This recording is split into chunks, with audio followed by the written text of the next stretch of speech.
저는 특히 이제 이 채집 장면에서의 중력이 있는 거는 너무나 감동스러운 포인트여서 이제 물리학하는 친구들한테 야, 꼭 봐라. 이거 정말 좀 아름다운 장면이야.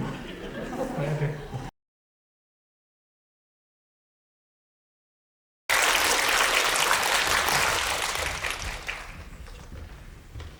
뭐 GV를 막 엄청 많이 했다까지는 아니지만 꽤 했는데 개인적으로는 입구에서부터 무대 중앙까지 올 때 제일 긴 GV였던 것 같아요. 그것만으로 저는 오늘 잊지 못할 것 같아요. 먼저 인사드리겠습니다. 오늘 모더레이터를 맡은 진행자 천재 이승국으로 활동하는 이승국입니다. 안녕하세요.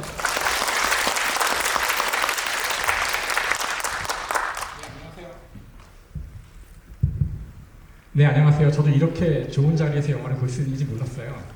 한번 와봐야겠네요. 지금 너무 좋아 보이는데요. 아무튼 그 기부를 위해서 이 자리에 온 경희대학교 물리학과의 학생들을 가르치고 있는 김성호입니다. 안녕하세요. 안녕하세요. 아니 이게 스테이지가 큰 것뿐만 아니라 살짝 뒤에서 전에 들었는데 여기 비싸다면서요. 여기 몇만 원짜리 좌석하신 분도 있으시다면서요. 여기 이렇게 성능도 지른 분들 저 안에 계신 분이라고. 그럼요. 저분들이 귀한 돈 자원 쓰고 오신 분들인데 여러분 환영합니다. 너무 다 반갑습니다. 너무너무 잘 오셨어요. 저희가 얘기를 나누기 전에 어떤 분들이 오셨는지 알고 얘기하면 저희가 얘기할 때도 좀 조절하는 게 도움이 될 것 같아서 한번 확인만 해볼게요. 나는 프로젝트 헤일 메리 오늘 영화 처음 봤다. 몇 분 계실까요? 요 정도 계시고요. 처음 보신 분도 괜찮고 다회차 관람하신 분도 괜찮아요. 나는 프로젝트 헤일 메리 원작 소설까지 읽었다. 얼마나 계실까요? 오 생각보다 많이 계시네요. 네. 그럼 우리 약간 원작 얘기 섞어서 하는 것도 괜찮을 것 같아요. 좋습니다. 좋습니다. 얘기 본격적으로 좀 시작해 보도록 하겠습니다. 일단 뭐 간단하게 우리 첫인상부터 얘기해 볼까요? 영화 보고 어떠셨어요? 재밌었고요. 감동적이었어요. 하고 또 다른 단어 던져주실 분도 계신가요? 재밌었고 감동적이었고 로키가 귀여워. 이거 정말 너무 많이 공감하실 것 같아요. 교수님 영화 보고 일단 어떠셨나요? 일단 영화는 비과학적이에요. 그거 처음부터 말해도 괜찮아요? 죄송합니다. 네. 재밌자고 한 얘기고요. 네. 영화는 굉장히 감동적이죠. 사실 그 인간이 돌멩이와 우정을 나눌 수 있다는 사실에 되게 감동을 받았고요. 다음에 아마 원작 보신 분들은 잘 아시겠지만 원작은 훨씬 더 과학적이거든요. 그래서 원작의 많은 부분들은 과학자가 보기에도 아주 감동스러운 그런 장면들이 되게 많이 있는데 이 영화되면서 많이 빠지긴 했어요. 많이 빠지긴 했는데 여전히 영화도 아주 만족스러운 건 아니지만 상당히 과학적인 부분들을 많이 고려했다 그런 말씀을 드리고 싶고요. 네. 근데 원래 이런 영화들이 이제 과학을 보자고 보는 건 아니잖아요. 이 안에 들어있는 어떤 인간에 대한 이야기를 배우고 싶어서 오시는 것일 텐데요. 그 외계인과의 우정이 너무 아름답게 그려져 있어서 저 같은 그 철면피도 눈물이 글썽거리는 분들이 있었거든요. 그래서 굉장히 잘 만들어진 SF 영화가 아닌가 싶습니다. 눈물이 글썽거리셨던 포인트가 하나였나요? 아니면 한두 포인트 몇 개 좀 복수형으로 있었을까요? 복수형으로 있었던 것 같은데요. 심지어 복수형으로 장면에 관한 건 나중에 조금 더 얘기 심층 있게 해보도록 하고요. 저도 첫인상 먼저 말씀드리면은 저는 원작을 읽고 보고 또 교수님도 그러셨겠지만 원작을 본 입장에서는 제 유튜브 영상에서도 똑같이 말했지만 와 이걸 해내네? 라는 생각이었어요. 원작 보신 분들은 아시겠지만 우리가 영화에서 보는 상당수 그레이스의 모습들이 그레이스 머릿속 생각들이거든요. 그의 독백, 기록으로 남지 않는 그의 그냥 생각들을 나열한 문단들이 굉장히 많은데 이걸 어떻게 영화로 재밌게 풀어낼 수 있을까 싶었어요. 근데 꽤 길게 풀어냈는데도 이게 재밌네. 거기에 심지어 말씀하신 외계 생명체와의 교류를 공감이 되게 만드는구나. 이건 각색을 되게 잘한 거다 생각했는데 찾아보신 분은 당연히 있으시겠지만 알고 봤더니 마션이라는 영화가 이미 있었잖아요. 이 원작 책을 쓰신 앤디 비어드가 마션이라고 리들리 스콧 감독 영화의 원작 소설도 쓰신 분인데 그때 마션의 각색으로 참여하셨던 분이 이번에도 각색으로 참여하셨더라고요. 심지어 제작진이 특히나 앤디 비어 작가 본인이 그 사람 뒤로 보다드라는 각색가가 이번에도 함께 해줬으면 좋겠다 연락을 했는데 저 지금 다른 프로젝트 하고 있어서 바빠요. 그래? 그럼 기다릴게. 그래서 실제로 제작진이 그 각색가가 참여할 때까지 몇 달을 프로젝트를 기다리고 있었대요. 그 정도로 각색가를 믿고 각색을 맡겼고 그 사람이 영화에 맞게 여러 가지 각색을 잘 해줘서 처음 보시는 분들도 원작 보시는 분들도 뭐 사람마다 해석이 다르니까 100점이다 말하기는 어려울 듯 하더라도 오 영화적으로 각색 잘했다 하실 수 있는 작품이 탄생하지 않았을까 싶어요. 저의 첫인상이 좀 이랬습니다.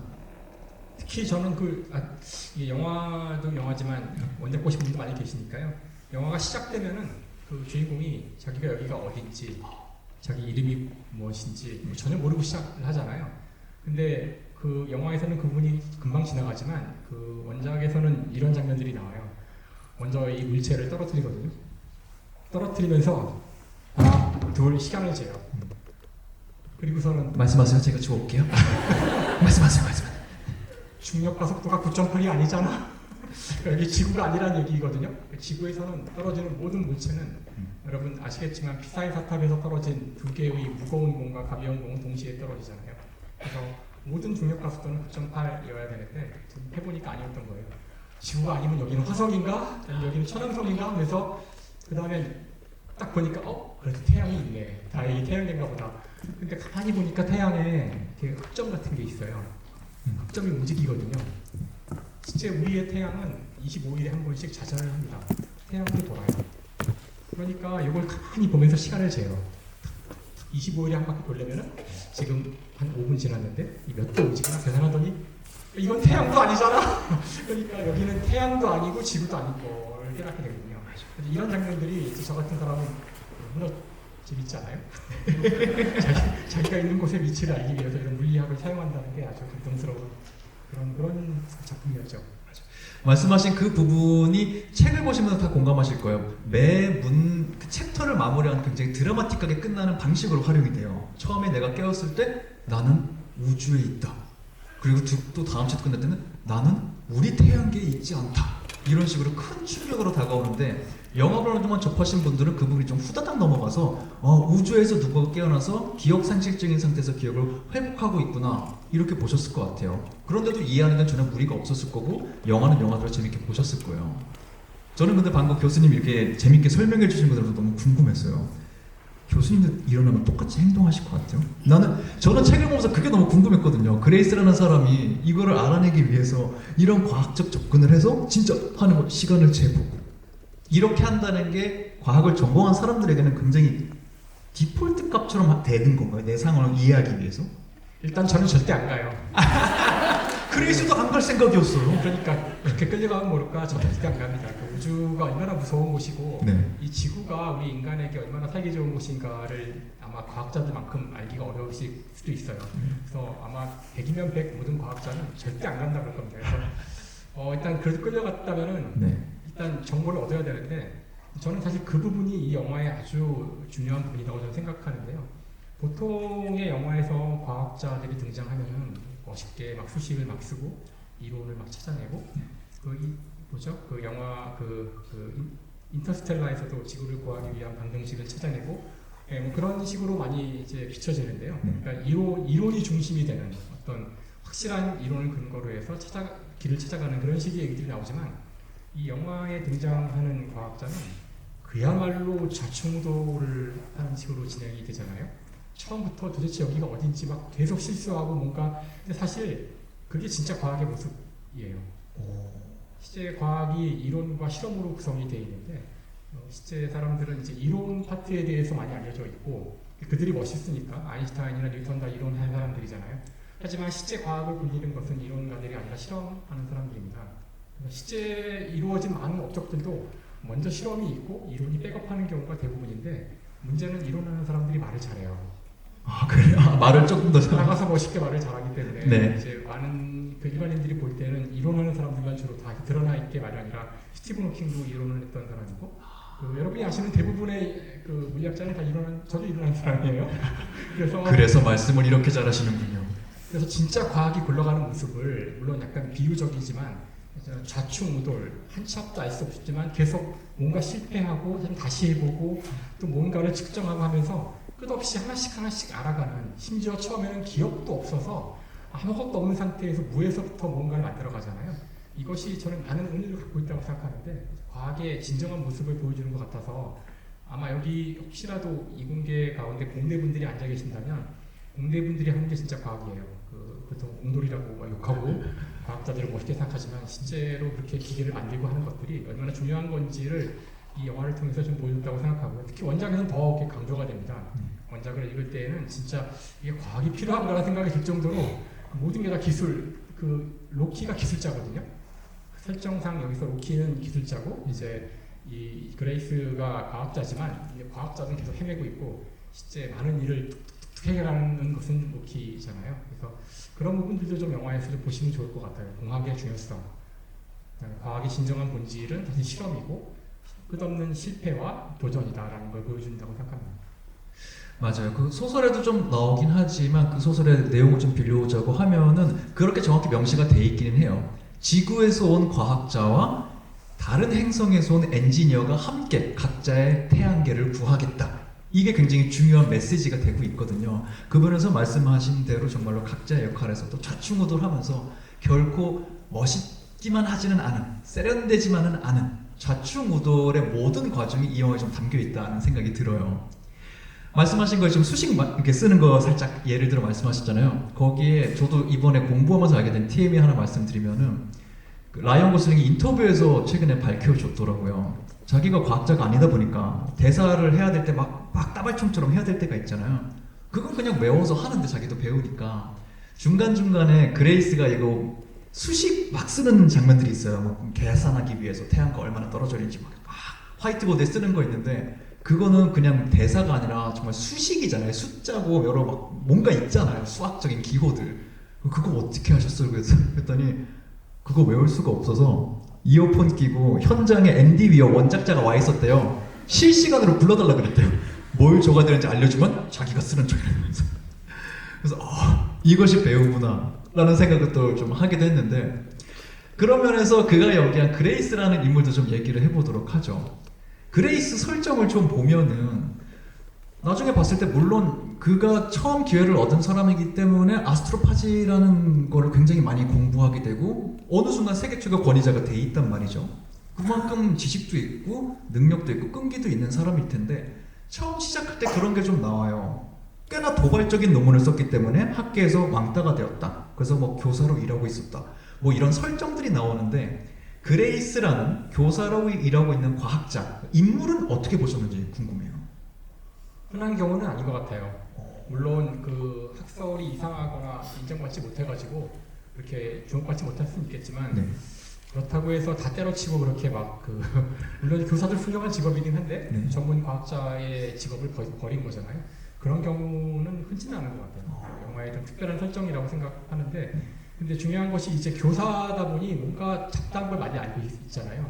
그게 또 되게 중요한 역할을 이 영화에서 하기 때문에 그런 설정도 한 것 같고 다음에 영화의 첫과 끝을 맞춰주는 또 중요한 역할을 또 하잖아요.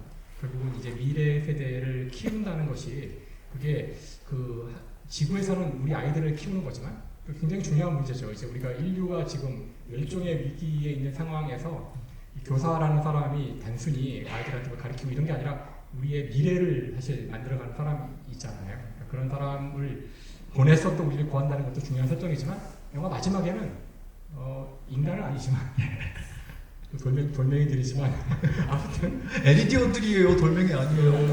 그게 되게 왔다 갔다 하는데 아무튼 외계인에게 다시 또 지식을 전수하는 걸로 끝내는 것이 무언가 이 영화가 갖고 있는 중요한 메시지인 것 같아서 교사라는 설정이 과학자지만 교사라는 설정이 되게 중요했다고도 생각하고 많은 부분이 저는 공감이 되는 부분이 있어요.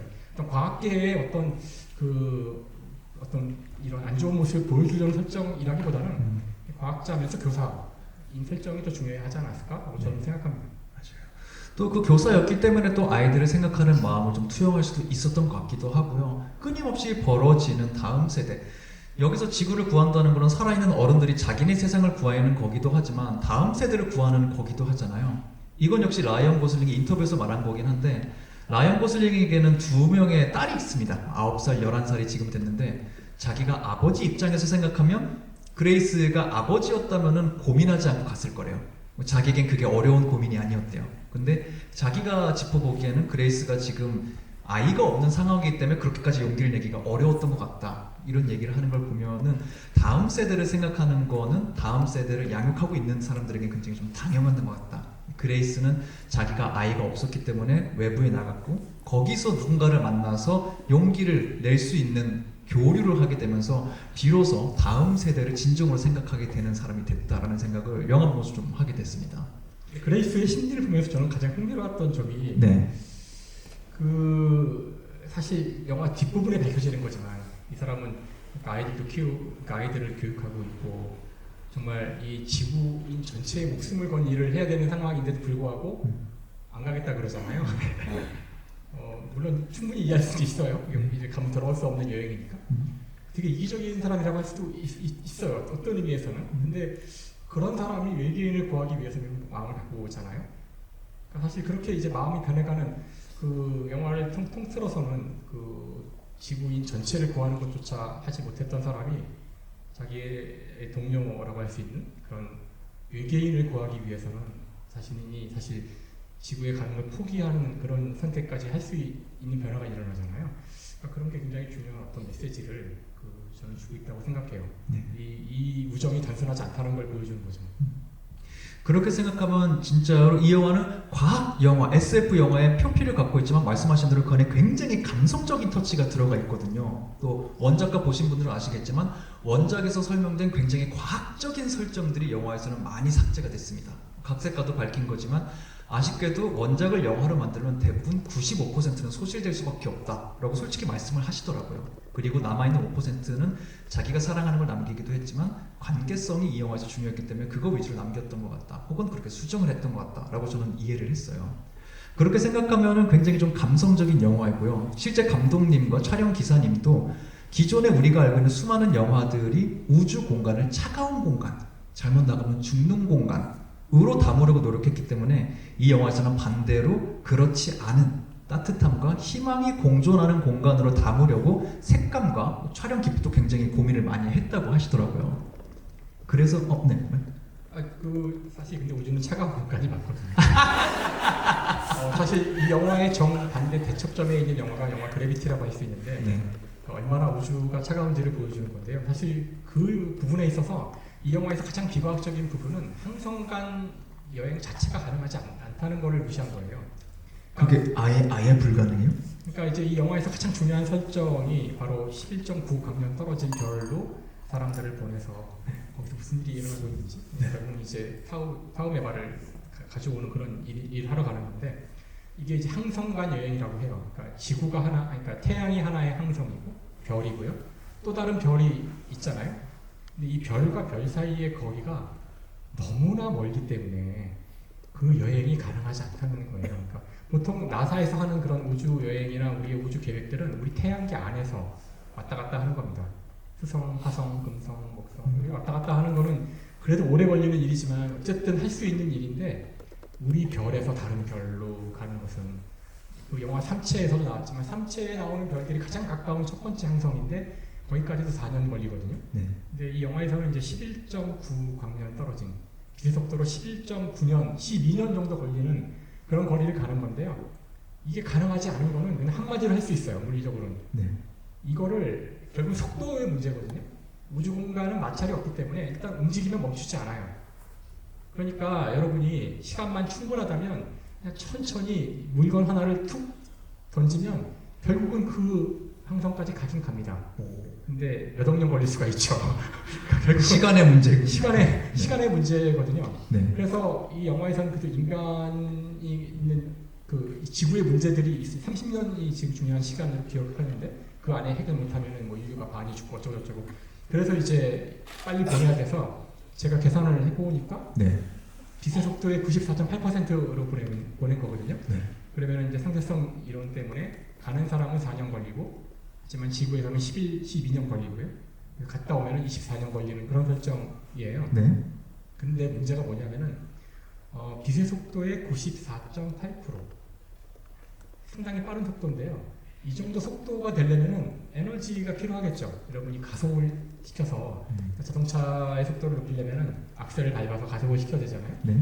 그러니까 이 우주선이 이 책에서는 무게가 나와요. 100톤이라고 나오는데 100톤의 무게를 갖는 우주선을 빛의 속도의 94.8%로 가속하는데 에너지가 필요해요. 그게 얼마인지 계산할 수 있거든요. 오, 네. 그 에너지를 계산하면은 그 아마 좀 들으셔도 이해 금방 안 되는 단위일 수 있는데 네. 2 곱하기 10의 22승 줄이에요. 잠깐만, 하긴 이거 알아들으신 지금 이게 어느 정도인지 알아들으신 분 솔직히 말해봅시다. 손든 분 있긴 있어요. 오케이. 일단 먼저 종이에다가 2를 딱 쓰신 다음에 네. 0을 22개를 쓰시면 돼요. 네. 그리고서 줄이라고 쓰면 되는데요. 이것을 그냥 설명하면 되게 힘드니까 이런 식으로 설명해 볼게요. 네. 우리 인류가 현재 1년 동안 사용하는 에너지가 있을 거 아니에요? 모든 전 세계의 인구가 뭐 지금도 전기를 켜고 있고 자동차가 움직이고 뭐 온갖 짓을 하면서 에너지를 사용하잖아요. 네. 그 사용하는 전체 에너지의 200년 분에 해당합니다. 200년 분에. 그러니까 우리가 200년 동안 아무것도 안 하고 숨도 안 쉬고 살면은 그 에너지를 다 모으면은 100톤짜리 우주선을 0.948, 그러니까 94.8% 뒤속도로 보내서 11광년 떨어진 항성에 지구의 시간으로 12년 걸려서 보낼 수가 있어요. 이게 인간이 할 수 있는 일은 아니죠. 그래서 이 영화가 비과학적일 수밖에 없는 게 네. 원래 항성간 여행이 원래 안 되기 때문에 과학으로는 안 되기 때문에 무언가 돌파구를 열어야 되는데 그게 언제나 비과학적일 수밖에 없는데요. 그럼 충분히 이해할 수 있어요. 그 방법밖에 없으니까. 비과학적으로는 아스트로파지 하면 그래서 되잖아요. 아스트로파지가 나오는 거죠. 그 빈틈을 메꾸는 거예요? 그게 없으면 갈 수가 없어요. 지금 뭐 원자력 발전을 이용하자 원자 폭탄을 터뜨리고 뭐 무슨 짓을 해도 네. 우리가 쓰는 에너지 전체에 200년 분이 필요하니까 여러분이 다 내놓고서 그거 기껏 해가지고 100톤짜리 여기 나오는 지금 보이시죠 이거? 지금 뒤에 혹시 보이시나요? 교수님 입고 오신 옷 보이시나요? 뒤에? 이게 헤일메리 프레드 헤일메리 굿즈 후디를 입고 오셨어요. 바로 이 우주선을 네.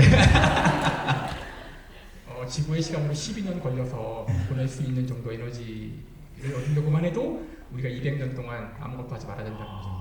그래서 사실 아스트로파지 설정은 불가피합니다. 그런 설정이 없으면 그런 종류의 존재할 수도 없는 네. 그런 에너지원이 있다고 가정해야지만 가능했던 거죠.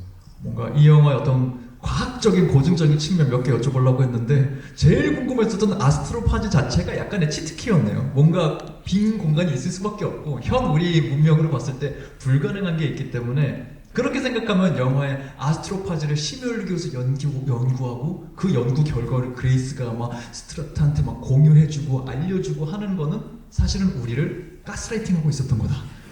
아스트로파지가 뭐냐면 불가능한 걸 하게 해주는 거야. 우리에게 밑작업을 계속하고 있었던 거고 그 빈틈이 없었으면 사실은 이걸 과학적으로 뭔가 포장하려는 시도 자체가 불가능했다. 뭐 이렇게 말씀하신 걸 좀 해석해요. 저는 되게 애틋해요 보면서. 네. 참 이 작가는 오죽하면 이런 설정을 앤디 미어도 이공계 출신이라서 알고 있거든요. 우리 모두가 알고 있는 사실이에요. 항성간 여행은 불가능하다. 그러니까 아스트로파지라도 만들어야 하는 거죠. 얼마나 참 본인도 마음이 아팠을까. 근데 한편으로는 충분히 이해가 되죠. 저보고 하라고 해도 이런 거 만들 수밖에 없어요. 이런 종류의 존재하지 않는 어떤 에너지원을 만들 수밖에 없기 때문에 언제나 모든 SF가 그렇거든요. 그래서 이건 저는 충분히 납득하고 더군다나 아스트로파지를 설명하는 부분이 정말 말도 안 되게 돼 있기 때문에 근데 또 그럴듯하게 돼 있어요. 여러분들 보시면서 이게 아마 이게 이상하다는 걸 못 느끼실 거예요. 저 되게 멋있다고 생각했는데. 괴상망측한 그런 용어들을 막 쓰거든요. 뭐 반물질 나오고요. 뭐 무슨 중성 미자가 나와서 입자랑 결합해서 에너지. 그러니까 뭐 말의 대잔치인데요. 막 그 온갖 근데 어쨌든 저는 충분히 이해는 가기 때문에 눈 없이는 볼 수 없는 장면이긴 한데. 잠깐 높아지면 말씀드릴게요. 혹시 여기 지금 이 순간에 그러진 않겠지만 혹시나 미래에 훌륭한 우주 비행사가 되길 꿈꾸는 어린 자녀와 함께 오신 분이 계시다면 아니 그래도 미래는 달라질 거야 라고 집에 가서 꼭 말씀해 주세요. 미래는 모르는 거야 라고. 그럼 이거 궁금해요. 제노나이트 나오잖아요. 그거는 교수님 표정 보니까 답이 정해져 있는 것 같은데 이것도 약간 치트키성 설정일까요? 차라리 아스트로파지가 나요. 왜냐하면 제논이라는 원자 자체는 이렇게 반응을 안 하는, 그러니까 불활성 기체라고 해서 얘는 다른 원자들과 반응을 전혀 하지 않고 홀로 고고히 살아가는 극강의 아이의 성격을 갖는 그런 원작이거든요. 네. 그러니까 이것들을 결합한다는 것 자체가 불가능한데 물론 극조운이 되거나 고압이 될 때라면 혹시 생각해 볼 수는 있지만 이제 멀쩡한 상온에서 이걸 가지고 온갖 짓을 하는데요. 그것도 어쩔 수 없을 거라는 생각을 해요. 그래서 여기에 수많은 사실 이 아스트로파지만 가지고 끝나는 게 아니라 이걸 가지고 지구로 돌아와야 되고 중간에 여러 가지 실험도 해야 되고 하는 많은 장애물들이 있기 때문에 이런 기적의 물질이 없으면 못할 거예요. 우리의 과학만 가지고는. 네. 그래서 이것도 역시 눈물 없이 볼 수 없는데 차라리 아스트로파지가 낫다고 할 생각이 들 정도의 설정이긴 해요. 아닌데 에리디언들은 할 수 있는데 지구인들이 못하는 것뿐인데 로키는 할 수 있는데 저는 가스라이팅 당했기 때문에 그렇게 믿기로 하겠습니다. 문과 나오셨죠? 저는 철저히 감성적으로 봤거든요. 로키는 다 할 수 있어요. 엔지니어이기 때문에. 저는 그런 면에서 그럼 교수님께 이것도 여쭤보고 싶어요. 앤디 위어라는 작가가 또 많은 분들에게 사랑을 받는 거는 뭐 문체가 굉장히 좀 재밌게 잘 쓰는 작가이기도 하지만 동시에 마션이라는 책이 나왔을 때, 영화가 나왔을 때도 유명했던 거긴 하지만 과학자분들이 보셨을 때 당연히 비과학적인 설정과 과한 설정이 들어가는 것도 있지만 접근 자체가 굉장히 과학적이다. 그리고 어떤 사고 실험적으로 봤을 때 꽤나 그럴싸한 접근들이 이 안에 있다. 이거는 허무맹랑하기만 한 건 아니다. 이런 게 좀 글을 유명하게 만든 것 중에 하나였거든요. 이 안에도 비과학적인 걸로만 계속 있었다고 하면은 지금같이 영화를 보신 분들이 전반적으로 평가를 좋게 내렸을까? 이런 생각이 들기도 해요. 보시면서 물론 원작이 그게 더 많았겠지만 영화 안에도 남아있는 뭔가 과학적인 접근, 과학적으로 이거는 그래도 봤을 때 잘 살았어 하시는 포인트는 혹시 있었는지 궁금해요. 이 영화에서 가장 물리학자가 보기에 아름다웠던 그런 부분들은 네. 중력을 다루는 부분들이었어요. 그래서 중력. 우주 공간에 중력이 없거든요. 근처에 별도 없고 그러니까 그래서 둥둥 떠다니잖아요. 근데 영화를 보시면은 계속 중력이 있어서 땅바닥에 붙어 있기도 하고 때론 떠 있기도 하고 붙어 있기도 하고 되게 혼란스럽게 왔다 갔다 하는데 맞아요. 그 상황이 굉장히 과학적이에요. 그래서 중력을 만들려면은 원래는 무거운 물체가 있어야 되는데 아무것도 없는 우주 공간에서는 중력이 원래 없어야 되는데요. 이럴 때 중력을 만들 수 있는 방법이 바로 이제 상대성 이론이죠. 그래서 등가의 원리라는 것이 있는데 물체가 가속될 때 중력이 생겨요. 가속할 수 있는 방법에는 두 가지 방법이 있거든요. 그러니까 선형으로, 직선으로 가속할 수가 있고 원형으로 돌면서 가속할 수가 있어요. 두 가지 방법의 중력 만드는 방식이 있는데요. 그래서 영화에 둘 다 등장합니다. 영화의 초반에는 잠에서 깨어난 이 주인공이 중력이 있는 상태라는 걸 여러분이 느끼실 수 있거든요. 떠다니지 않고 이렇게 기어 올라가고 막 그러잖아요. 그때는 이 우주선이 쭉 가속하는 중이에요. 아까 제가 이야기한 94.8%의 비속도를 도달하기 위해서 아주 오랫동안 가속을 해야 되거든요. 그 가속하는 중간이기 때문에 중력 가속도가 있어서 그 사람이 그렇게 이렇게 움직이면서 중력을 느끼고 있는 거고요. 근데 이제 중력을 언젠가는 가속을 그만둬야 돼요. 왜냐하면 끝없이 속도를 높일 수는 없으니까. 그렇죠. 이제 원하는 속도에 도달하거나 혹은 다 왔을 때에는 이제 그 가속을 멈춰야 되는데 멈추는 순간 속도가 일정해지고 그 순간 갑자기 중력은 사라져요. 네. 영화에서도 둥둥 떠다니는 설정들이 나오는데요. 도착하자마자 갑자기 뜨거우르기 시작하죠. 그렇죠. 네. 근데 그 상황에서도 이제 속도는 일정하지만 중력을 갖고 싶어. 그러면 가속을 직선으로 할 수는 없으니까 이제는 돌리는 가속을 해서 중력을 만들어요. 근데 이제 돌려서 만드는 가속은 영화에서는 이 우주선이 쭉 분리가 된 다음에 도는 식으로 되거든요. 네. 그래서 일반적으로는 이제 이 도는 문제 때문에 도너스 같이 우주선을 만들기도 해요. 돌아야 되는 우주선들은. 근데 이 헤일 메리는 길쭉한 형태이기 때문에 이 상태가 돌기가 애매하잖아요. 그래서 영화에서 보셨지만 이 우주선이 두 개로 분리가 됩니다. 네. 이렇게 분리가 된 다음에 네. 이렇게 돌리죠. 네, 그렇게. 근데 물론 이렇게 돌리면 이쪽이 위니까 이제 이걸 또 돌린 다음에 이렇게 돌려요. 그래서 아무튼 이런 것들이 굉장히 과학적으로 제대로 된 설정인데 네. 저를 정말로 감동시켰던 중력 이야기는 어디 나오냐면 타우메바를 채집하는 장면 기억하세요? 아마 가장 여기서 극적인 장면일 거예요. 쇠사슬 이렇게 내려가지고. 쇠사슬 네. 내려간 다음에 이렇게 채집하는 장면이 있는데 네. 그때 아주 아슬아슬하게 안에 공기층 위를 우주선이 스쳐 지나가면서 길이가 충분히 길지 않기 때문에 이 거리를 잘 제어하면서 살짝 그 타워메바를 잡아서 다시 지나가야 되는 그런 장면이 나와요. 네. 근데 문제는 이걸 끌어올려야 되기 때문에 사람이 나가죠. 그쵸. 주인공이 그레이스가 밖으로 나갑니다. 근데 아마 여러분 다 보셨을 텐데 그때 왜 둥둥 떠 있지 않을까요? 그러게요. 기억을 하신다면 네. 보통 우주선 밖으로 나가면은 우주인들은 둥둥 떠 있게 되는데요. 그 채집하는 장면에서는 떠 있지 않고요. 이렇게 기어다닙니다. 기어다녀요. 네. 오히려 떨어지려고 그러고요. 그 원작에는 자세히 나와요. 그 상황이. 그게 왜냐하면 그 우주 공간에 나간다고 언제나 중력이 없는 건 아니에요. 인공위성이나 이런 것들이 중력이 없는 이유는 이것들이 궤도 운동을 해서 그래요. 궤도 운동이라는 것은 뭐냐면 사실은 추락하고 있는 상태예요. 추락을 하고 있지만 땅에 닿지 않는 추락을 하는 그 궤도인데요. 그런데 있을 때에는 중력이 없어요. 하지만 하늘에 떠 있다고 해도 궤도 운동을 하지 않으면 예를 들어 비행기죠. 비행기는 궤도 운동을 하는 게 아니라 하늘을 날아가고 있는 거거든요. 네. 엔진에 가속을 해서. 그럴 때에는 여러분 비행기 안에서 중력이 있잖아요. 네. 정확히 지금 이 채집하는 상황은 궤도 운동을 하는 게 아니라 비행기가 날듯이 대기권 위를 살짝 스쳐 날아가는 상황이에요. 네. 그래서 그때는 중력이 있습니다. 그래서 사실 그 채집하는 과정의 그레이스는 정말 목숨 걸고 행동을 하는 거예요. 우주선 밖으로 나갔지만 중력이 있기 때문에 그 굉장히 자기는 그 큰 중력을 이겨내면서 놓치면 떨어져 죽어요. 이제 땅으로 추락하는 거죠. 비행기랑 똑같아요. 비행기 밖으로 나간 상황이라고 보시면 돼요. 그 상황에서 막 기어가가지고 조심스럽게 그 통을 놓칠 뻔도 하거든요. 그래서 그 설정은 아마 혹시라도 영화를 보시면서 아니 쟤는 우주선 밖에 나가는데 왜 둥둥 떠 있지 않지? 그게 맞는 거예요. 그러니까 비행기 탄 상황이랑 똑같은 상황이죠. 네. 그래서 지금 제 얘기를 듣고도 이게 뭔 소리야? 이러실 수 있겠지만 그러니까 이 중력을 다루는 부분에 대해서는 이 영화는 굉장히 정확하게 다루고 있어요. 그래서 저는 특히 이제 이 채집 장면에서의 중력이 있는 거는 너무나 감동스러운 포인트여서 이제 물리학하는 친구들한테 야, 이거 꼭 봐라. 이거 정말 좀 아름다운 장면이야. 꼭 봐야 돼. 우주에 있어도 네. 중력이 있을 수 있어요.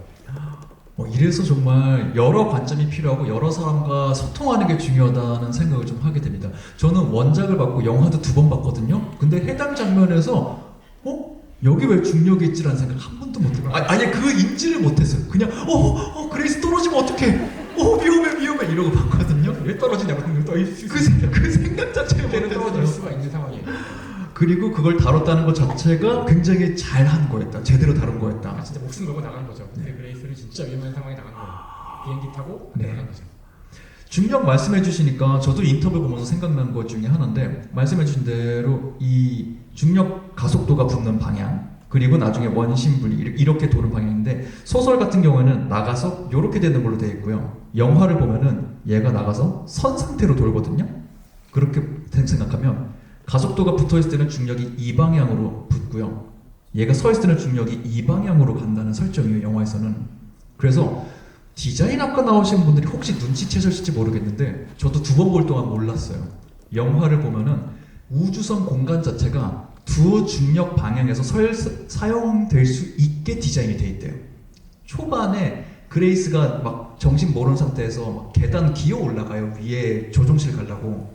그때 나중에 스테이션 인터넷 공개되는 거 꼭 찾아보세요. 계단을 위로 올라가는 거잖아요. 그 계단 옆에 길이 나 있어요.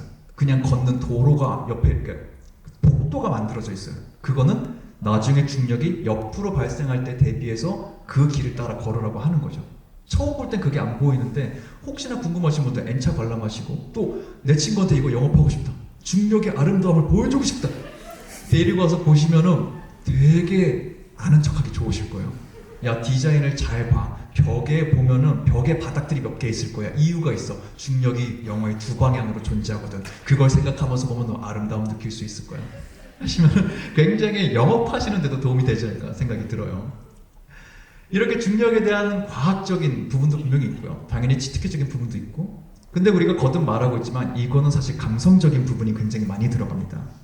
아까 귀엽다고 또 소리쳐 주신 로키가 나와요.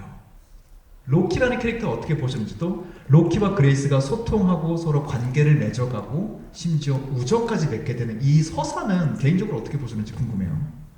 사실 이 영화의 가장 중요한 부분이라고 생각해요. 사실 로키가 나와서 인간과 이렇게 서로 우정을 쌓아서 우정이 나중에는 사랑이 되고 이게 목숨을 서로 바칠 만큼 중요한 그런 관계가 돼가는데요. 그래서 로키를 보면서 사실 여러 가지 생각을 전 정말 많은 생각을 했거든요. 왜냐하면 외계인이 등장한다는 게 일단 이거 되게 비과학적이죠 기본적으로. 외계인 있는데. 외계인이 맞아, 제 동감했습니다. 외계인을 어떻게 다뤄야 되는가 굉장히 어려운 문제잖아요. 보통은 이제 외계인하고 전쟁하기가 일쑤인데 ET라든가 뭐 하여튼 우리랑 친하게 지내는 외계인도 있었고 한데요.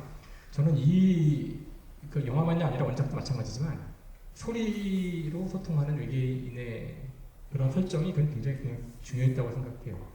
그 설정이요. 소리로 소통하는 외계인. 일단 그 우리 생각에는 그 인간 같은 경우는 워낙 시각이 중요해서 보지 않는다는 그런 생명체, 보지 않고서 뭔가 하는 고등 생명체를 상상하기 힘들거든요. 근데 상대도 본다면은 로키에다 눈을 만들어야 돼요. 그쵸. 근데 저는 눈을 만드는 게 아주 위험하다고 생각하는 사람이에요. 왜요? 인간의 경우 눈이 굉장히 중요하다 보니 여러분이 상대와 대화할 때 눈을 보잖아요. 네. 인간의 눈은 굉장히 특별해요. 동물의 눈과 다릅니다. 인간은 흰 자위가 있어요. 여러분은 의식하시지 못할 수 있는데요. 사실 되게 이상한 거예요. 흰 부분은 빛을 받지 않아요. 눈의 역할은 빛을 받는 건데 네. 우리 눈에서 빛을 받는 부분은 검은 동자만 빛을 받아요. 흰자는 왜 있을까요? 쓸데없이? 그러게 그 생각도 못 해봤네. 흰자는 계란 흰자도 아니고. 다른 동물은 거의 없어요. 다른 동물은 눈을 옆으로 많이 틀면 보여요. 근데 정상적인 상황에서 눈이 시커매요. 여러분 고릴라, 침팬지 뭐 다 보세요. 대부분 눈동자라는 게 없어요. 그냥 눈 전체가 시커멓거든요. 인간은 하얀색 공막이라고 하는데요. 이 부분이 상당히 많아서 정면으로 보더라도 눈의 상당 부분이 흰색입니다. 이 이유가 아마도 지금 뭐 누구도 정확한 이유를 알 수는 없겠지만 그 과학자들의 추측에 따르면은 인간은 사회적 동물이다 그래요. 시선을 알려주는 거죠. 누구를 보는지를 우리는 알 수 있어요. 네. 굉장히 중요하거든요. 네. 그래서 그 여러분들이 그 라이언 킹이 실사판이 대실패했잖아요. 라이언 킹이 실패한 이유는 네. 라이언 킹에 나오는 동물들의 눈이 목막이 없어요. 시커매요. 라이브 액션 버전에서. 그래서 사람들이 그게 감정이입 못해요. 그런 얘기를 하거든요.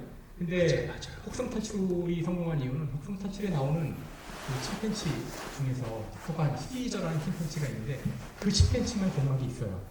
여러분이 그 침팬치랑 교감이 가능하거든요. 이게 꼭 인간 같아요. 하지만 다른 침팬치나 고릴라는 공막이 없거든요. 다 동물처럼 보여요. 네. 그래서 사실 인간이 눈으로 소통을 하는 동물, 시각이 제일 중요해서 그런데요. 시선도 챙기고요. 눈을 잘못 그리면은 한순간에 얘가 이상해져요. 말씀하시고 보니까 너무 생각나요. 라이온 킹도 해외에서 서양 팬들이 실제로 그래서 눈만 바꾼 합성 버전을 올렸었어요. 눈이 우리가 애니메이션에서 본 것 같은 눈이었다면 어땠을까 했더니 생동감이 갑자기 생기더라고요. 실제로 애니메이션의 동물들은 인간과 같이 공막이 있어요. 그래서 눈 동그랗게 하고 점 찍어요. 그럼 인간 같고요. 네네. 시커멓게 칠하면 동물이에요. 그래서 이 외계인에게 눈을 주는 순간 눈이 없으면 볼 수가 없으니까 어딘가 눈이 있어야 되는데 그게 어떻게 되냐에 따라서 제 생각에는 완전히 폭망할 수도 있고 감정이 이미 안 될 수도 있고요. 그상막직하게 생긴 돌덩어리에 눈이 달려있다? 지금 상당히 다를 것 같아요. 그래서 저는 이제 소리로 한다는 설정이 굉장히 눈을 그리지 않아도 되는 부담이 저는 덜었다고 생각을 하고 또 한편으로는 우리 인간의 오래된 어떤 오만한 감각에 대한 편견을 깼다고 할까? 무슨 말이냐면요. 우리 인간은 굉장히 눈으로 많이 생각하기 때문에 눈으로 보지 못하는 동물들이 얼마나 자세히 세상을 알 수 있는지 잘 몰라요. 네. 그리고 우리는 이제 인간 사이에는 보통 소리로 소통을 하고 다음에 사물을 관찰할 때 눈을 사용하거든요. 근데 대부분의 동물들이 그렇지 않아요. 그래요? 동물들도 막 소통하잖아요. 눈으로 보고. 이제 인간의 큰 오해 중에 하나가 네. 요즘 날씨 좋으니까 여러분 이제 주말에 숲에 가시잖아요. 숲에 가면 다 똑같은 말을 합니다. 아 조용하다. 동물들은 왜 이렇게 조용히 살까? 얘네들은 말이 없어. 왜 소통을 안 하지? 아마존 가도 조용하거든요. 인간의 큰 오해죠. 개미들은 사실 대부분의 지구를 덮고 있는 동물은 인간이 아니라 개미예요. 지구상에 가장 많은 개체를 갖고 있는 동물, 움직이는 게 동물입니까? 개미들은 서로 화학물질을 소통을 해요. 페로몬이라고 하는데요. 화학물질을 이용해서 소통을 합니다. 그러니까 사실 숲은 화학물질로 가득 차 있어요. 우리 인간은 근데 화학물질을 감지 못하기 때문에 조용하다고 착각을 하죠. 뿐만 아니라 원래 화학물질이 가장 오래된 소통 방식이에요. 바이러스도 화학물질 소통이에요. 그래서 우리가 화학물질로 약을 만들어 죽이잖아요. 그러니까 모든 생명체는 기본적으로 화학물질을 가지고 다 소통을 합니다. 많은 생명체들이. 근데 우리 인간은 화학물질 소통을 잊어버렸어요. 코인데요, 결국. 후각을 이용하는 거를 거의 잊어버렸기 때문에 아마 잘 사용할 수 있을 텐데 잊어버렸거든요. 개는 후각으로 공간 지각을 하거든요. 공간에 그려낼 수도 있다고 해요. 냄새를 가지고. 뱀 같은 경우 여러분 뱀이 혀를 낼름 하잖아요. 네. V자로 갈라져 있잖아요. 그게 배고프다, 맛있겠다 이런 게 아니라 이 두 개의 갈라진 혀에 닿는 냄새의 시간차를 이용해서 방향을 판단합니다. 즉 오른쪽에서 먼저 냄새가 오고 잠시 후에 왼쪽에 냄새가 오면은 이쪽에서 왔다는 뜻이에요. 그래서 뱀이 날름거릴 때에는 이걸 이용해서 방향을 재는 건데요. 왜 방향을 재고 있냐면은 동물을 물 때 독을 살짝 해서 물어요. 끝까지 얘를 감싸다가는 자기 죽을 수 있거든요. 싸우다가 팍 물어서 독을 주입시키는데 그때 냄새 물질을 같이 집어넣어요. 그리고 걔가 쓰러질 때까지 따라갑니다. 이걸 이용해서. 그러니까 사실 굉장히 많은 동물들은 냄새를 이용하거든요. 근데 우리 인간은 서로 대화를 하거나 시각을 주로 다 이용해서 판단하기 때문에 다른 생명체가 어떻게 살아가는지 잘 몰라요. 그래서 유명한 책이 있습니다. 그 토머스 네이글이라는 철학자가 쓴 책인데 박쥐가 된다는 것. 박쥐는 소리로 세상을 보잖아요. 초음파로. 초음파를 이용해서 소리를 쏴가지고 돌아오는 소리를 이용해서 동굴 속으로 날아다녀요. 자, 우리가 박쥐가 된다면 어떻게 세상이 보일까요? 진짜 답해드리고 싶은데 저는 모르겠어요. 박쥐가 된다면 어떻게 보일지. 이걸 절대 모를 거라는 게 그 철학자의 주장이에요. 문어가 된다는 거. 문어는 발이 8개인데요. 8개의 뇌가 다 하나씩 있어요. 머리의 뇌와 손의 뇌는 서로 분리가 되어 있어요. 독자적으로 움직입니다. 그래서 우리 인간은 제가 이걸 잡으면 뇌에서 알잖아요. 이런 걸 잡았구나. 문어는 몰라요. 얘를 이렇게 가지고 가서 눈앞에 보여주면 뇌에서 알아요. 이제 잡았네? 그런 식으로. 8개의 다리가 각자 8개의 자아를 갖고 움직입니다. 우리는 그런 자아가 어떤 생각을 하는지 몰라요. 제가 하려는 얘기의 초점이 우리와 전혀 다른 생명체를 만나서 소통을 한다는 것이 영화에서는 쉽게 이렇게 진행이 되지만 아마 굉장히 지나간 이 지구상에서조차도 우리는 다른 생명체와 소통하는 것이 아주 어렵다는 사실을 알고요. 다른 생명체가 지각하는 방식이 우리와 너무 다르다는 것도 알고요. 근데 우리는 되게 착각을 하죠. 보고 듣는 걸로만 세상이 다 돌아간다는 착각을 하는데요. 그렇지 않아요. 지구에서조차. 그걸 정말 인간의 오만함이라고 표현해 주신 게 설명해 주신 걸 듣다 보면서 어떠한 표현이었는지 정확하게 이해가 되는 것 같아요. 이 부분에 관해서도 또 원작소설 못 보신 분들에서 한번 설명을 드리면은 소설이 조금 더 정확하게 나와 있습니다. 영화에도 잠깐 나오잖아요. 로키 듣는 실력이 장난이 아니에요. 이것도 들려? 들려. 이것도 들려. 엄청난 귀를 갖고 있다. 이 정도만 표현이 되잖아요. 근데 소설에서는 말씀하신 것처럼 이 로키도 음파를 통해서 이걸 다 파악하기 때문에 굉장히 중요한 다른 소설 속의 사건들 속에서 눈으로 보이지 않는데 그레이스가 어딘지 로키가 정확하게 파악해요. 눈에 지형지물에 가려서 우리가 못 보는 건데도 로키는 이 전체 공간을 파악하고 있을 수 있기 때문에 독특한 방식으로 로키가 그레이스의 위치를 파악해서 서로 협력하는 그런 장면들도 나오거든요. 그거는 정말 우리가 눈이라는 거에 대해서 우리가 주로 사용하는 감각을 얼마나 과신하고 있는지 혹은 필요 이상으로 높게 평가하고 있는지 잘 표현해주고 있는 게 아닌가. 인간의 오만함을 재밌게 풀어내긴 했지만 영화나 소설 속에서도 잘 풀어내고 있는 것 같다는 생각을 좀 합니다. 그렇게 인간의 오만함을 또 볼 수 있기도 하지만 말씀드린 대로 소통을 계속 하게 되고 둘은 우정을 좀 갖게 됩니다. 저도 보면서 좀 이렇게 울컥했던 포인트가 있기도 하고 실제 감독님들도 그걸 많이 표현하라고 하셨대요. 여러 면이 있잖아요. 로키의 면면인데 그 면면을 일부러 더 다르게 디자인을 하려고 하셨대요. 그래서 영화를 보시는 분들로 하여금 한쪽 면을 봤을 때는 얘 좀 귀여운 애인가 싶은데 보였다가도 또 옆면을 봤을 때는 아닌가? 얘 좀 센 애인가? 이런 식으로 눈이 없음에도 말씀하신 대로 눈이 없음에도 이 아이가 행동하는 것과 어떤 면을 보여주느냐에 따라서 관객들이 효과적으로 감정을 느꼈으면 좋겠다. 말을 하지 않음에도 불구하고 그가 어떤 존재인지 알았으면 좋겠다라는 마음을 굉장히 많이 투영하셨다고 그래요. 그래서 제가 아는 지인도 그렇고 오신 분 누군가도 그럴 것 같고 꽤 많은 분들이 로키에게 영업을 당하시지 않았을까라는 생각이 좀 들어요. 그래서 아까 살짝 말씀하셨던 눈물 글썽이 썼던 장면 혹시 로키와 관련됐을까 싶긴 한데 어떤 장면인지 말씀해 주실 수 있으신가요? 그렇죠. 대부분 다 로키와 관련된 장면이겠죠. 네. 로키의 말이 되게 짧잖아요. 그래서 더 귀여운 것 같은데 그 바람에 로키 말투가 좀 유행하고 있어요. 이제 저도 지금 GV 했고 네. 지금 이제 그 궤도도 GV 했고 심채경 박사님도 GV 했잖아요. 네. 이제 심채경 박사랑은 먼저 했으니까 어디 물어도 보고 뭐 하는데 중간에 얘기하다가 싫음 좀 그 짧은 말투가 이제 귀엽고 좋아서 네. 이제 그런 게 오히려 더 큰 감동을 주는 것 같은데 거기서 저는 이제 첫 번째로 로키가 자기 마음을 여는 거라고 할 수도 있을 텐데 그 로키 동료들 구하지 못함. 로키 그레이스는 구할 수 있음.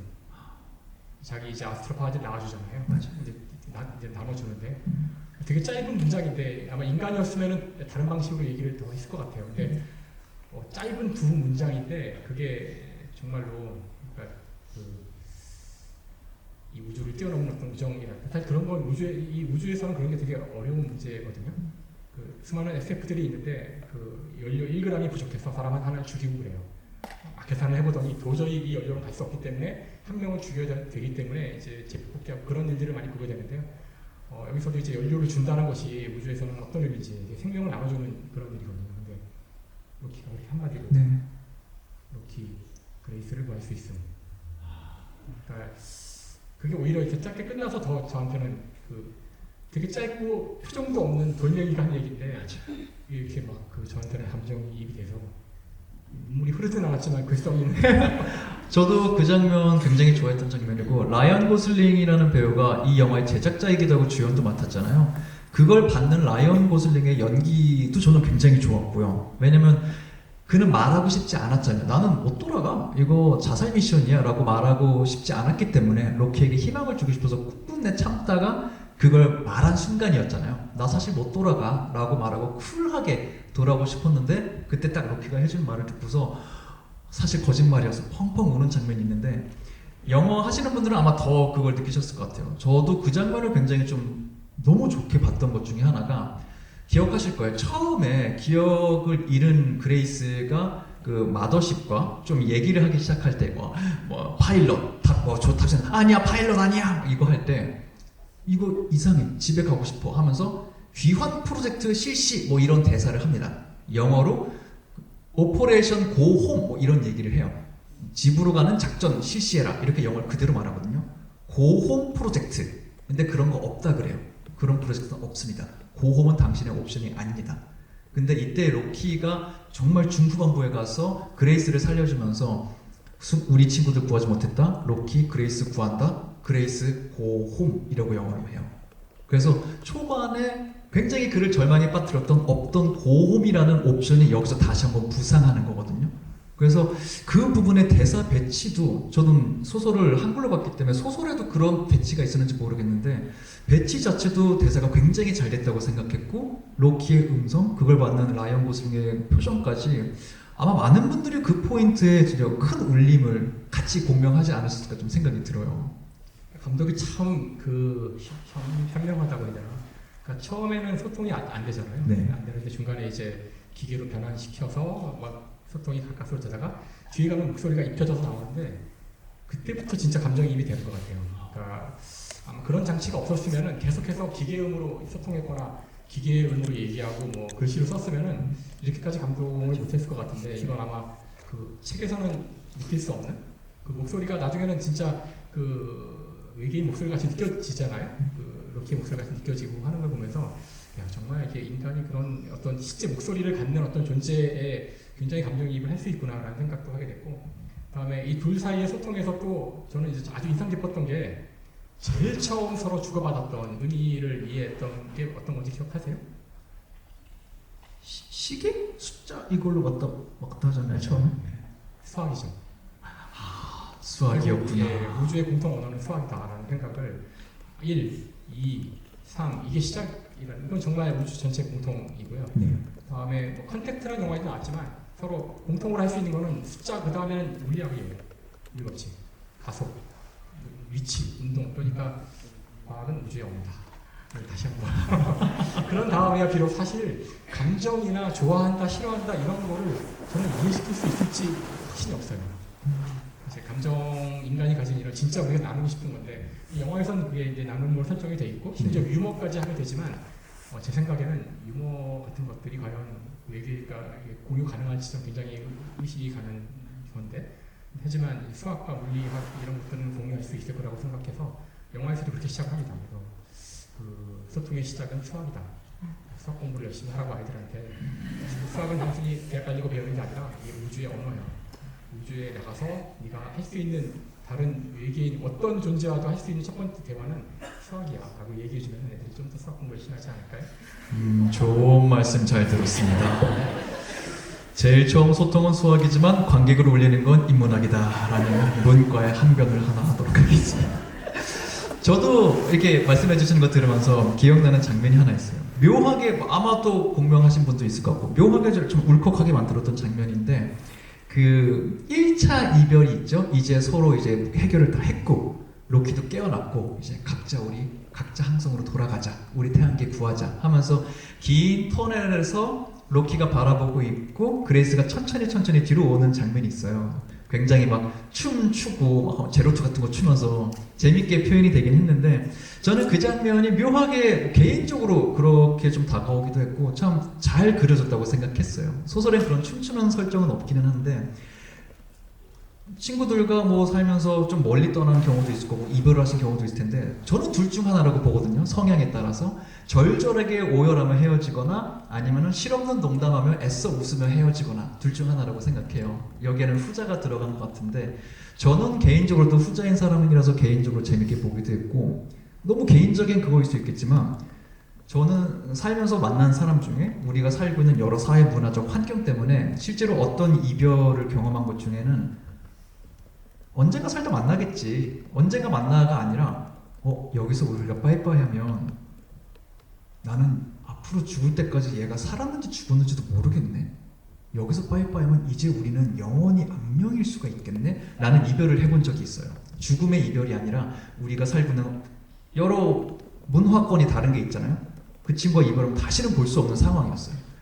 그때 저도 살면서 이래서 이산가족 상봉 같은 거 했을 때 그렇게 우시는구나. 왜냐면 내가 헤어진 누군가가 지금 이 순간 아픈지 안 아픈지 기쁘게 살고 있는지 아닌지 살았는지 죽었는지 그 자체를 모르고 살다가 그 사람이 살아있었고 내 눈앞에 있다라는 걸 알았을 때 오열할 수밖에 없구나라는 걸 그때 처음 이해를 한 삶의 어떤 경험이 있어요. 그때 그레이스가 헤어지면서 보여준 어떤 그런 실없는 장난들이 이렇게 떠나면 우리는 심지어 11.9를 더 넘는 거리에 살고 있으니까 이제 얘는 절대 보지 못하겠구나. 내가 얘랑 소통하면서 배운 언어, 얘랑 소통하면서 만든 우리만의 인싸 농담들, 우리만의 문화, 집으로 돌아가면 하등 쓸모 없잖아요. 거기서 에리디언 말하는 게 무슨 도움이 되겠어요? 얘랑만 만들어진 세계인데 이 세계는 죽을 때까지 내가 다시 방문 못하겠구나 라는 어떤 순간을 굉장히 잘 표현해 준 것 같아서 개인적으로는 그 장면도 크게 몰입해서 봤었던 기억이 있습니다. 여러분도 분명히 그런 여러분만의 장면이 있을 것 같고요. 또 저희가 얘기하는 거 들으면서 이런 주제도 조금 더 다뤄줬으면 좋겠는데 시간상 못 다루는 것도 좀 아쉽다. 여러 포인트가 좀 있을 것 같다는 생각이 들어요. 이쯤에서는 저희가 일단 얘기하는 거 조금 마무리하도록 하고요. 여러분께도 마이크를 전해드려서 혹시나 질문하고 싶으셨던 거 있으신 분들의 질문 차례차례 받아보도록 하겠습니다. 질문할 거 있으신 분들은 손 들어주시면은 저희가 마이크 전해드릴게요. 혹시 교수님 눈에 띄는 분 계신가요?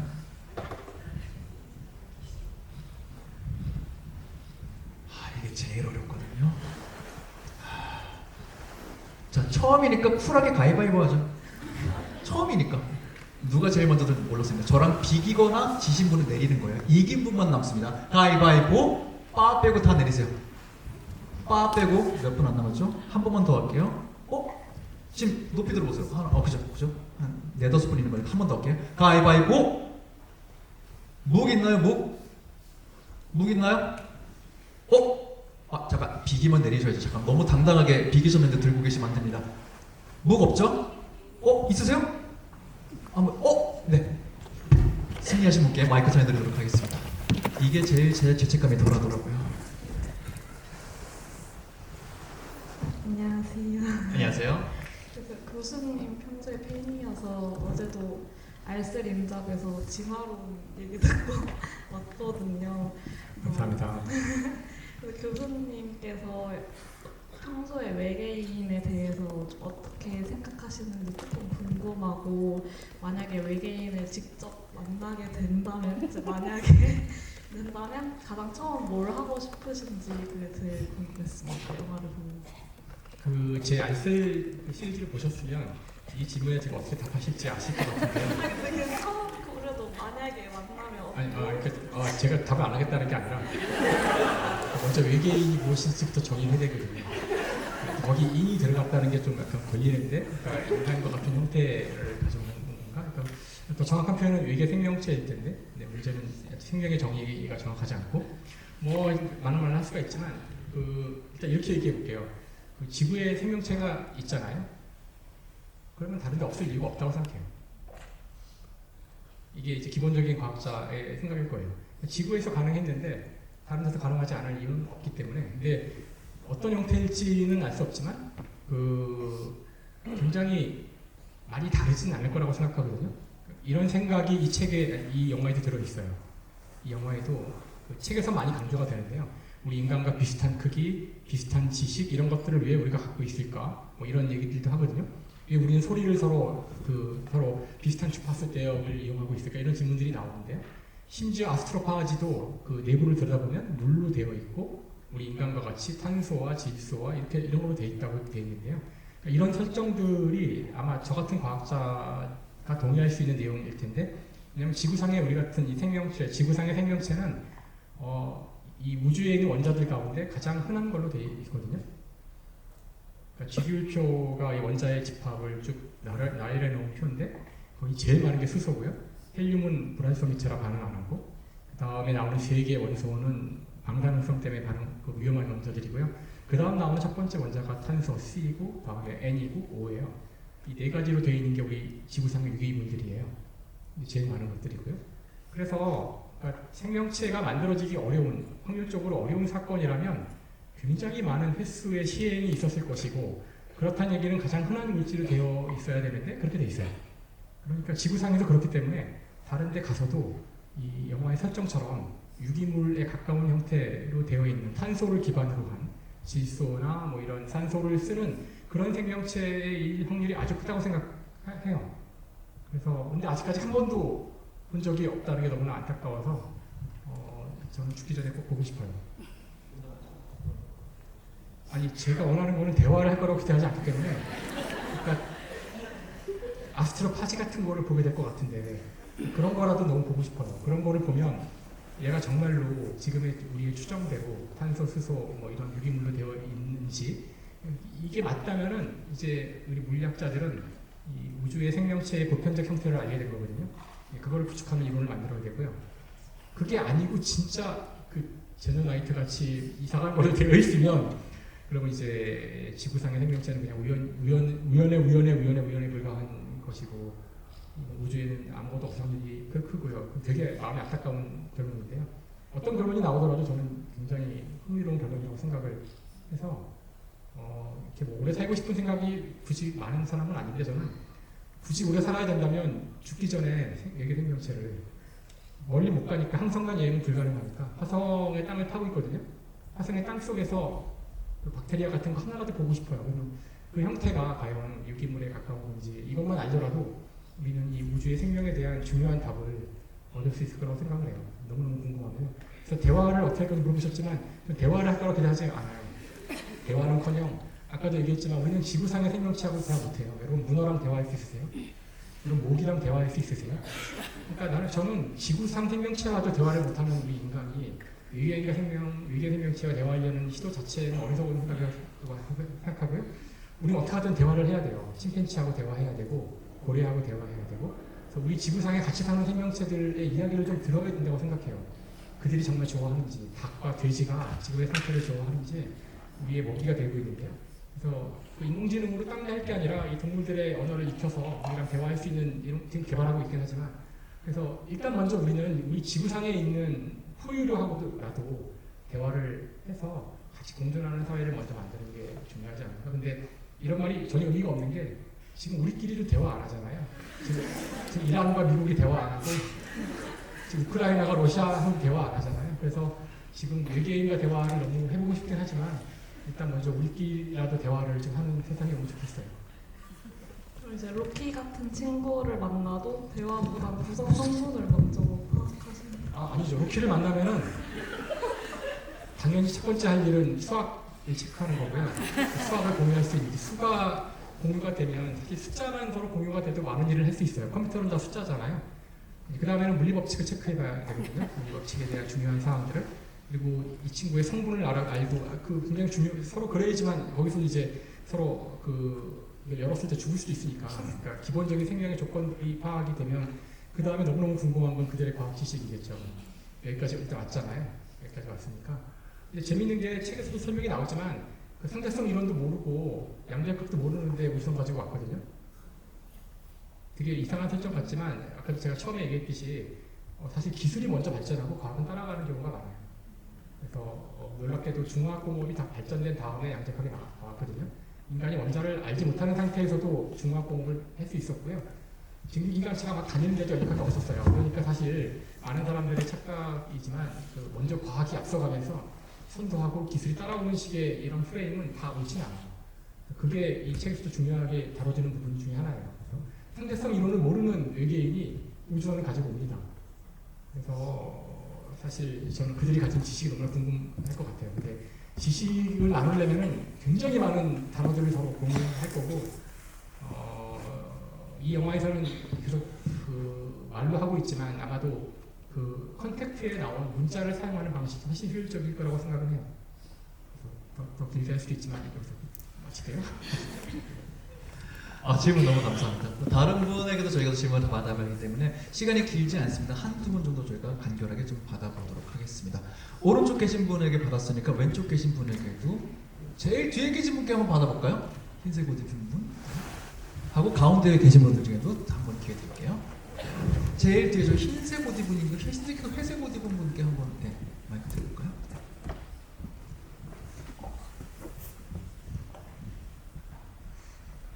감사합니다.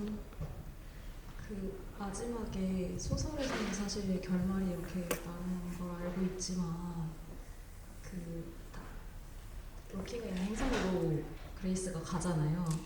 거기 가서 이제 네가 이제 다시 지구로 갈 준비를 끝냈어라고 얘기를 했는데 그레이스가 지구로 가는 선택을 할지 안 가는 선택을 할지 어떻게 생각하시는지 궁금해서 질문 드립니다. 여기는 그냥 상상의 영역으로 갈 것 같아요.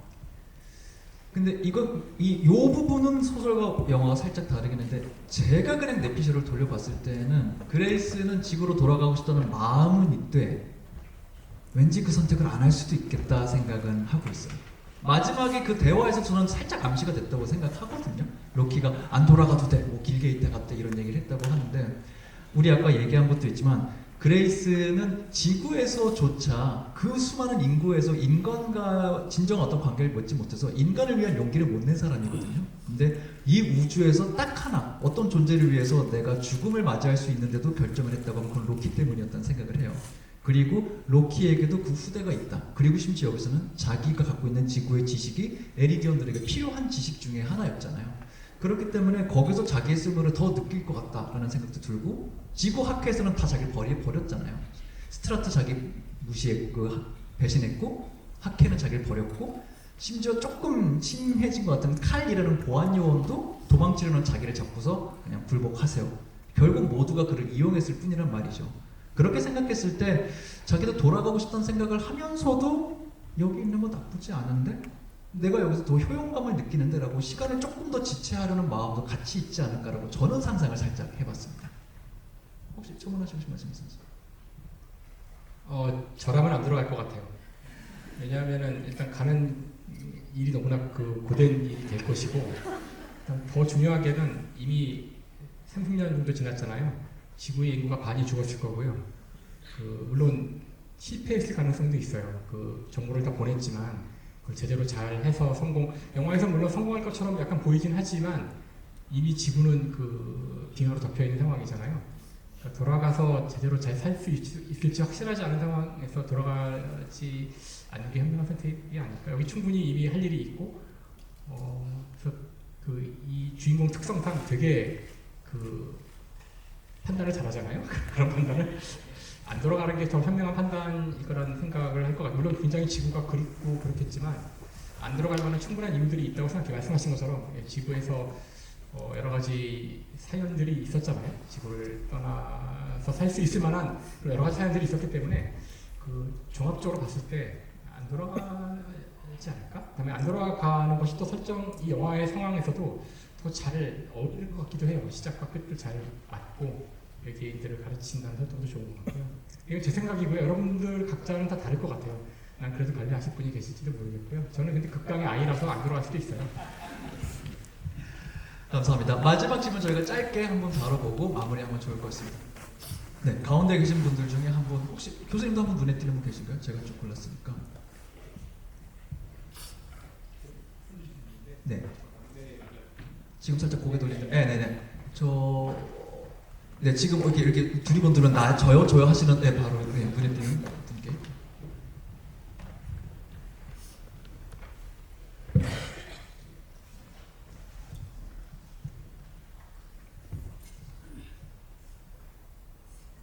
마이크 나오나요?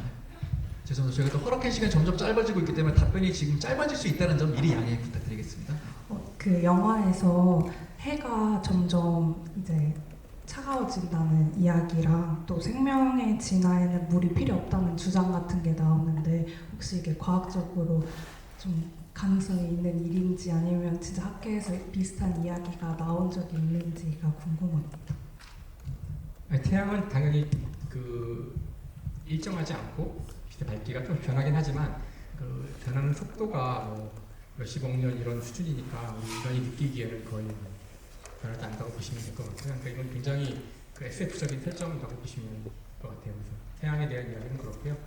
또 하나가 뭐였죠? 물이요. 참 어려운 얘기인데요.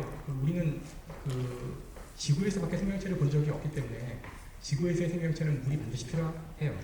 물이 없으면 존재할 수가 없기 때문에 다른 곳에서도 물을 찾는데 그게 물론 아까 제가 이야기한 것처럼 어떤 그 몇 가지 원자들이 중요한 역할을 할 확률이 커서 그 물을 이용할 확률이 크지만 아무 말씀 없죠. 그래서 그런 문제에 대해서 과학은 현재로서는 모른다라고 답하는 게 과학 공식 입장일 거라고 생각해요. 근데 사실 이 영화가 이제 여러 가지 측면으로 익힐 수가 있지만 그 태양과 관련해서는 저는 자꾸 이제 기후 위기가 떠오르더라고요. 그래서 기후 위기의 문제 결국 그게 태양이 주는 문제는 아니지만 우리가 만들어낸 문제이긴 하지만 태양이 오히려 이제 태양의 에너지가 너무 과잉이 돼서 뜨거워지고 있는 상황인데 그런 어떤 인류 전체가 직면한 과학의 문제를 모두가 힘을 합쳐 해결해야 되는 그런 메시지도 담고 있는 거라고 생각을 해서 굳이 태양을 이야기한 것이 아닌가. 그래서 실제로는 일어나기가 어려운 일이죠. 태양에서 일어나는 일이 아니라 거의 인간이 보통 문제를 일으키는 경우가 대부분이라 현재 기후위기도 인간이 일으키고 있는 문제고요. 그래서 과학적으로는 걱정하실 필요가 없지 않을까. 물론 아주 먼 미래에는 그 태양이 사실 꺼지는 게 아니라 더 커지거든요. 태양이 커져가지고 지금 어디까지 커질지는 알 수 없는데 그게 부풀어 올라요. 부풀어 올라가지고 수성 뭐 이런 거 다 삼켜버리고요. 금성까지 지구를 삼킬지 확실하지 않은데요. 그래서 그러면 굉장히 뜨거워지겠죠. 그래서 다 죽을 텐데 그리고서 이제 확 커지면서 꺼지고 확 작아져서 이제 작은 다른 별로 바뀌는데요. 그런데 그런 일이 오려면은 지구의 나이보다 더 오랜 시간이 필요할 거라서 걱정하실 필요가 우리가 죽을 때까지 걱정할 필요가 없을 겁니다. 답변이 되었길 바라겠습니다. 저희 질문 주신 세 분, 저희가 시간 관계상 세 분 딱 모실 수 있었는데요. 세 분께는 또 질문해 주시고 또 콘텐츠를 풍성하게 만들어진 감사의 마음을 담아서 프로젝트 헤일 메리 원작 도서를 선물로 드린다고 하니까요. 잘 받아가시면 감사하겠습니다. 짧은 시간이면 짧으시고 긴 시간이면 긴 시간이 여러분 재밌게 즐기셨나요? 뭔가 얘기 더 듣고 싶은데 아쉬운 마음도 솔직히 있으시죠? 그런 얘기를 더 듣기 위해서는 여러분이 이 영화를 더 많이 봐주시면은 분명히 여기 소니 관계자분들이 계세요. 와 이런 거 반응 되게 잘해주시네? 계속 오시네? 그럼 이런 자리가 또 만들어지고 교수님께 여러분이 갖고 있었던 질문을 할 기회가 더 많아집니다. 영화 많은 사랑 부탁드리고요. 영화 보셔서 아시겠지만 단순히 과학하는 게 아니라 치트키도 굉장히 사용해 가면서 감성적으로 접근할 수 있는 영화입니다. 친구와 지인과 동료와 가족들과 보기에도 정말 좋은 영화고 오히려 보고 나서 감성적인 대화를 하기 좋은 영화니까요. 재밌게 보신 분들, 많은 분들과 함께 또 N차 관람 혹은 영업도 해주시면 영화가 큰 힘을 받을 것 같습니다. 함께 해주셔서 진심으로 감사했고요. 마지막으로 오신 분들께 인사 부탁드릴까요? 그 물리학자로서 정말 너무나 사랑스러운 영화인 것 같아요. 내용도 내용이고 하지만 인간의 감정을 건드리는 부분도 있고 해서 아주 완성도가 높은 훌륭한 SF가 나왔다고 생각하고요. 이제 망사람 다 보셨으니까 이제 헤일메리를 보는 우리 문화를 만들어 봅시다. 예, 감사합니다. 저희는 여기서 인사드리겠습니다. 여러분 안녕히 돌아가세요. 감사합니다.